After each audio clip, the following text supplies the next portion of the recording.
Reading with your kids.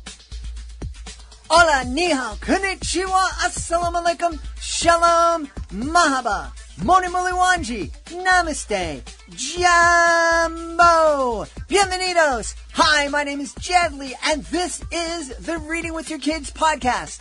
We're coming to you from the beautiful neighborhood of Reedville in the southwest corner of Boston, Massachusetts. We are so delighted and so very honored that you are joining us in our mission to help families grow closer through reading. Please be sure to subscribe to the show on the iHeartRadio app, on Spotify, Apple Podcasts, Amazon Music, Stitcher Radio, Himalaya, Ghana, wherever you find your podcast. Our guest today is returning to the show, Andrea Coke.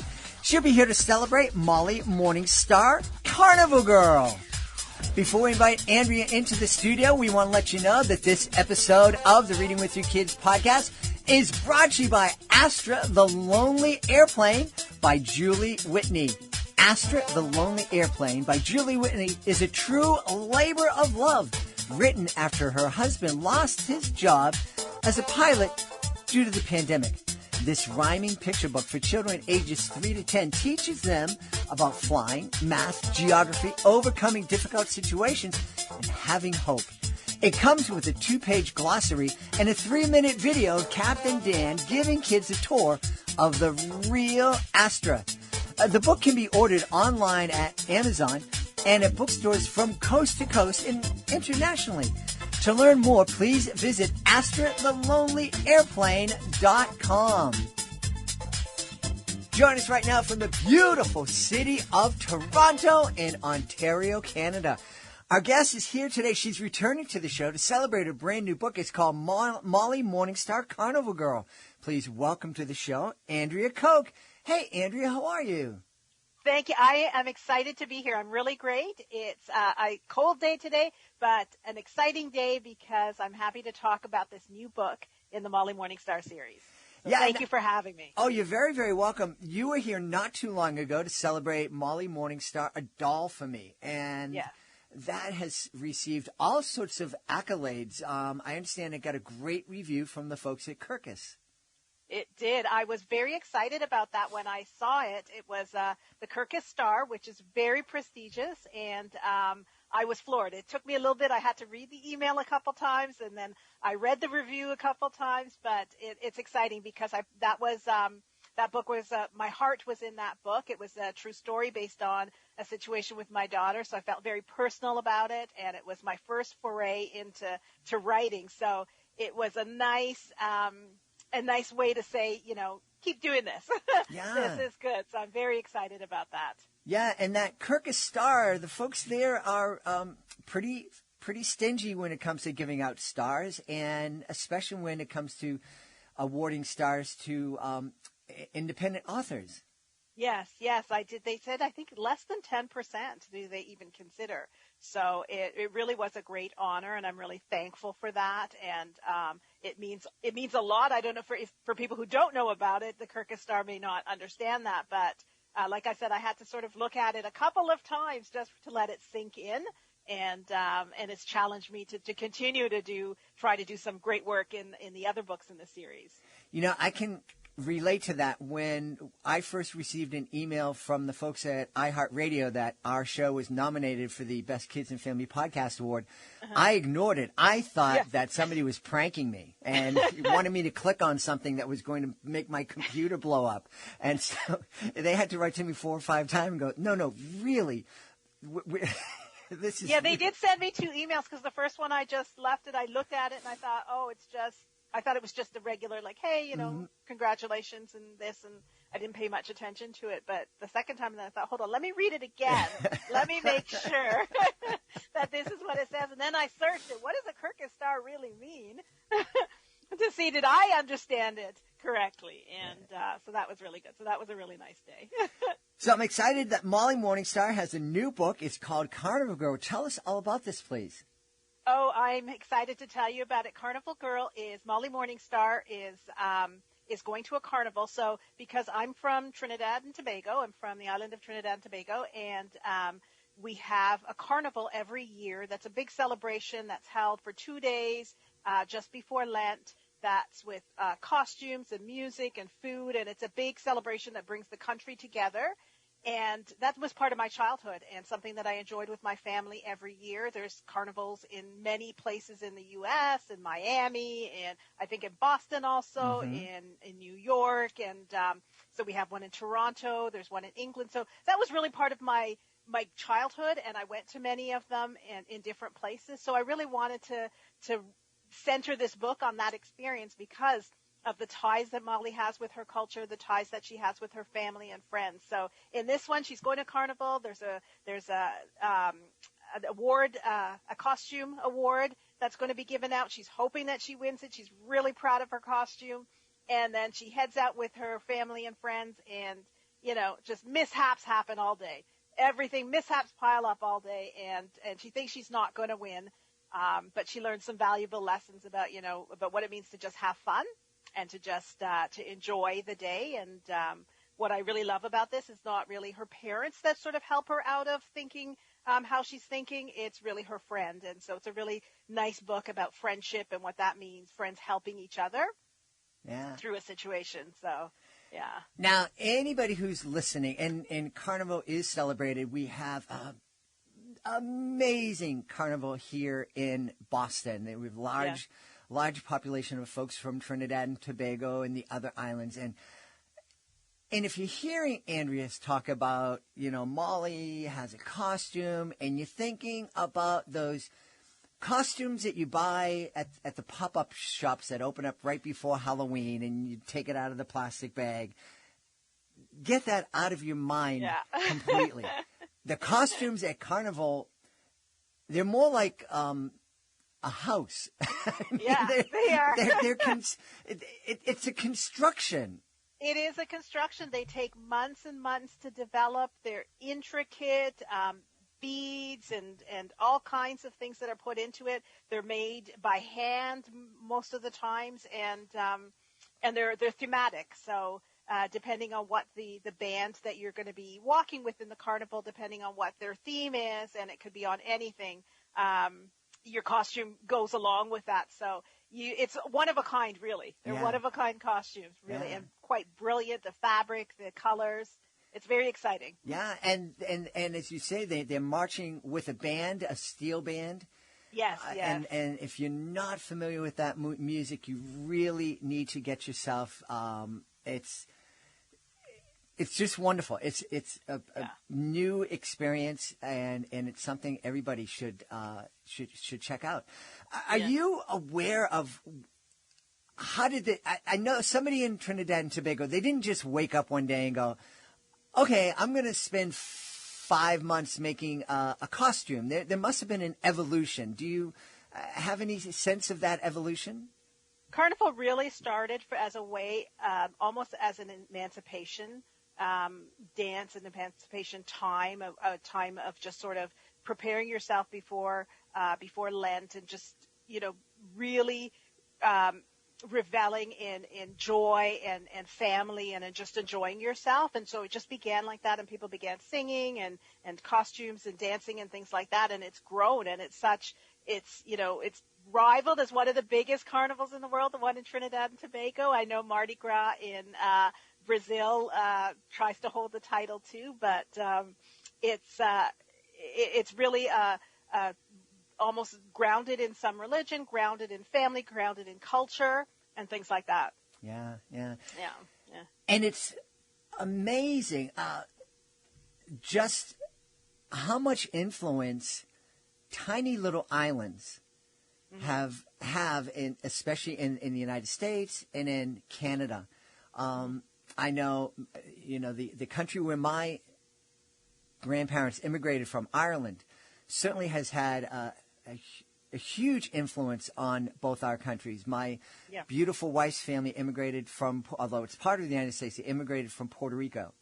Mm-hmm. And my father-in-law used to say, if all the Puerto Ricans in the United States who say they're going to move back to Puerto Rico actually move back to Puerto Rico, they're going to have to put a second story on the island because there's just so many. And I think the same can be said of Ireland and also Trinidad and Tobago. It's tiny islands that have a big influence. Yeah, tiny islands that have had really a global impact in terms of that piece of culture and the music and all the things that make the Trinidadians who they are and what that island is about. So I've been very privileged to, even though I was born in Trinidad, I was raised in Toronto, but went back many times with my family to be part of that carnival there. And then also in Toronto, we have a big one, and be part of that every year and celebrate it and be in the carnival and be a spectator and all kinds of things. So. Now, I remember the first time I went to Carnival, it was a long time ago. It was back in the 70s. Wow. And I was quite young. I was 12, maybe 11 or 12, and my dad was working with a couple of guys from Trinidad. And they were the first people of color to work for the telephone company. And my dad became close friends with them, and they invited us to Carnival. And I'll be honest with you, I remember being there and looking, I don't look like anybody here and what's going on. But very quickly, I just fell in love with it. And my mother was looking at me. I'm out dancing to the steel drums. And she's like, what are you doing? And I'm like, this is wonderful. Yeah. That's the experience. And Molly sort of has that, even though she's been to it, she kind of has that experience when, things are starting to go wrong that day. It starts to rain, and then she looks around like everybody is still just dancing. Everybody is still just having fun. And she gets right into it again with her friends. So it's very exciting. I think that's an important lesson to teach our kids is that, sometimes, we work so hard towards a goal, and that's something we encourage kids to do is to work hard, to have a focus. But sometimes things go wrong. Yeah. And that's okay. That's a part of life. Yeah. That's an important message for them because it is hard. We strive to, we'll teach you how to do this so you can do this and do the other thing. But it doesn't always happen. It doesn't always work. And sometimes there's failure in there, and that's okay. And we need to teach our kids to prepare for that and know how to do it. And a lot of it is those social emotional skills about being able to deal with a change, to being flexible if something doesn't work the way we want to, and how to problem solve it too, and think about, well, what else could I do, and how else can I get through this? So there's some important lessons there. Yeah. So how would you go about just encouraging our kids to have that flexibility and that resiliency? I think a lot of it, especially with my background in, I was a teacher, I was a speech pathologist, and a lot of it is, we do a lot of role playing with kids and talking through situations. Kids are in the here and now. So when they see something, that's when they experience it. That's when they know what it is. And then having the words to be able to identify what's happening, having the vocabulary to know what emotion that they're feeling at the time. Sometimes we just focus on, mad, sad, happy, that's it. But there's so many more emotions that kids go through, and those emotions are okay. And they need to know that it's okay. It's okay to feel disappointed. Mm-hmm. You can be disappointed, but here's what we can do, and this is the next step. And that's one of the things I love about picture books is that they are so powerful in teaching so many of those lessons and giving them sort of a real-life example of what that looks like and how another child or how another character deals with it, and being able to say, hey, that's like me. Hey, I went through that. Hey, I experienced that. Oh, I did that. And that's how they start to learn these things. But we really do need to make sure that we're giving them the tools, that they know how to talk about these things and that they know it's okay to talk about them. Yeah. Yeah. I love what you said. There are a couple of things I wanted to just touch on. Picture books are a great way for kids to see what they're talking about, so you're just not reading the words and hearing the words. It's actually, you're able to look at an illustration of a character who looks disappointed. And I think that's a really great way for kids to kind of connect. I've seen that face on myself. I know what that girl is feeling like. And that feeling is called disappointment. Yeah. Yeah. And I think it's the same thing when we're teaching our kids how to play basketball.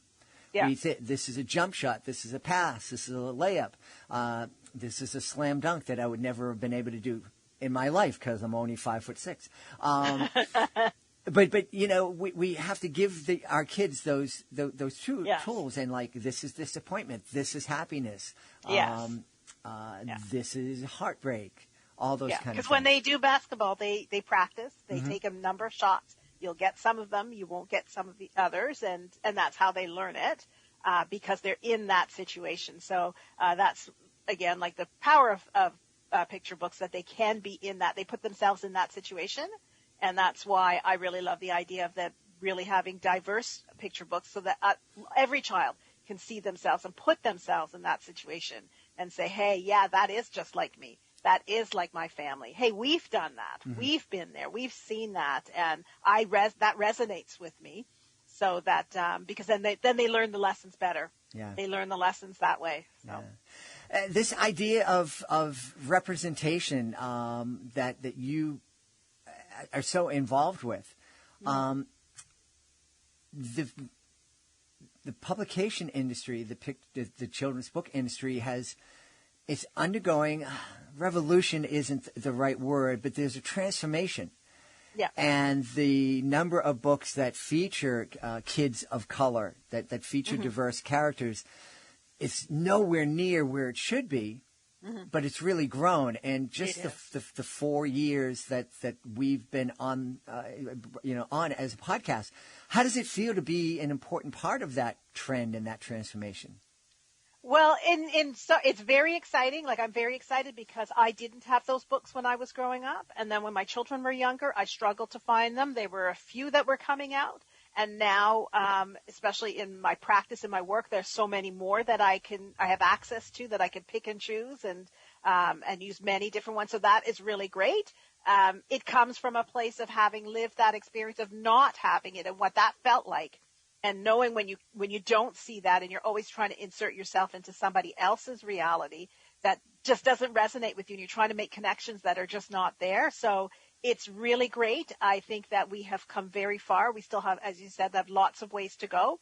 And I think in the traditional publishing, there probably is still a lot more work that needs to be done, even in terms of just not the writers, but the illustrators, but the editors and the people that make the decisions about what books we're choosing to publish and which ones we're not going to, and things like that. There still needs to be some work done there, but we've certainly seen a big growth in terms of books. So that's really exciting. That piece is very exciting, that there's so many new books that are out there.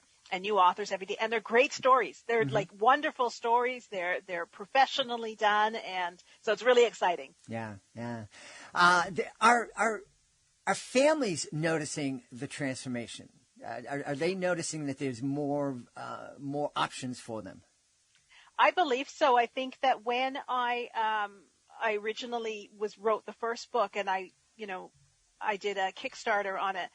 We funded within 2 days, because I think people they want it. Families want it. They want their children to see many different kinds of people, even if they don't live in a community that has many diverse people. They want them they understand that we're global citizens and we live in a global world, and they want their children to be exposed to that. So I think we are seeing more families that are asking for them in the libraries, that are going to school and noticing, hey, look at the bookshelf. Where are these other books? And asking teachers. I know that we see families coming in and asking, what about these? So one of the things that I had done at work, we had began a library for some of our kindergarten kids, a parent lending library where we bought books for parents, and they were based on the kids that were in our class and in different languages and with representing many different groups, so that parents had these books at home to be able to read with their kids too. So if they couldn't go out and buy them, we had the books there that were available to them. And so I think that families are really asking for it, either for that they want to be represented themselves, or that they just want to learn about others, and they want to learn about, the rest of the world and what that looks like. Yeah. And I think that Carnival Girl would be a fantastic book for not just folks in the Trinidad and Tobago community, but for the world, because it is such a wonderful culture. And it's a culture that, like we've said earlier, has really spread itself throughout the world. And for kids to be able to learn a little bit about their neighbors. Yeah. I think what you said earlier was really great. Like, you might think that a costume is, what you get for Halloween and what that looks like. And then in this, you'll see it's a little different. There are other ways that it can be. And so I think that's really great for all kids. Yeah. I'm wondering if any of the kids that sit down and read this, when it comes time for Halloween, they're going to be asking, I want a costume like Molly Morningstar has. We'll see if that happens. That's a good thing for me to look out for. And then the mothers would have to go, where am I going to get the copper piping to make the dress? Well, Molly's costume was actually one that my niece had worn when she participated in. So she was really happy about that, because my artist was able to I showed her the picture, and she just really got it exactly as was. Yeah. And again, I just want you folks who haven't seen it, just to picture a costume, a dress that is maybe 8 feet wide at the bottom, and then there's a crown thing, and it's just dazzles and beads and baubles and just something magnificent. Yes, it is. It's very exciting. It's it could be very overwhelming. It's because I could imagine you as a child there in the midst of that. But it's also that it's just so fun, and it's just a spirit of community that's really a part of that just makes it something just wonderful. Yeah. And now, before you go, when you're wearing those costumes, do you have to work out for a few weeks beforehand? Because you should. They're big. They're big. You do need to. It's a long day. Yes. In the sun. Yeah. I've marched. Good workout. I've marched in many parades. In my role as a clown and magician, never having to wear a costume like that. Yeah. And I've been exhausted at the end of those parades. They have some good stamina. It's good fitness. Yeah. Andrea, tell everybody where they can go to find out more about Molly Morningstar Carnival Girl. Excellent. They can find it on my website at www.abcbooknook.com, so abcbooknook.com, or they can get it on Amazon or at their local bookstore. It's available at Barnes & Nobles, and just request it. Awesome. We've had a wonderful time speaking about Carnival and speaking about the brand new book, Molly Morningstar Carnival Girl, with the author Andrea Coke. Hey, Andrea, thanks so much for being with us. Thank you so much for having me again. I'm really honored to be here and happy to share the next book in the Molly Morningstar series. So thank you. Please be sure to join us for the next episode of the Reading with Your Kids podcast. Our guest will be Winter Miller. She'll be here to celebrate Not a Cat. That's the next episode of the podcast. Hey, if you are the author of a fantastic children's book, we would love to help you celebrate that book here on the podcast and into the world. You can be a guest on the Reading with Your Kids podcast. It's fun. It's easy. It gives you the chance to have a long-form conversation, telling folks about the book, about your inspiration, about the conversations you can have with your kids. It's a really, really wonderful way to tell thousands and thousands of people about your fantastic book. And check it out. Doesn't cost a thing. No need to pay anybody to facilitate your visit. You can go to our website, readingwithyourkids.com, click in the Authors Click Here button at the top of the page, and scroll on down to be a guest. Oh, at that drop-down menu, you'll also be able to scroll down and learn about our Certified Great Read program.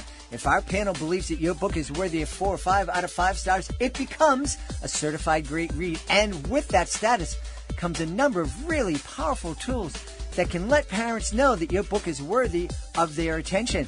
You can also learn about our monthly promotion program. You can celebrate your book through commercials on the podcast, messages to our 75,000 plus social media followers, and have your book displayed on our nationwide network of digital pedestrian billboards. Learn all about that and more at readingwithyourkids.com. Click on that Authors Click Here button at the top of the page. Want to thank the folks who made today's show so wonderful. Of course, I want to start by thanking our guest, Andrea Coke. Be sure to check out Molly Morningstar Carnival Girl. Also want to thank my team, Alejandra Doherty, Fatima Khan, Rory Grady, Skylar Strauss, Frank Guerrillos. I want to thank my beautiful wife for all the support she gives me. Most of all, we all want to thank you. Thank you so much for taking the time to join us today. And as always, thank you so very much for taking the time to make the world a better place by reading with your kids. I'll be looking for you in the next edition of the Reading with Your Kids podcast.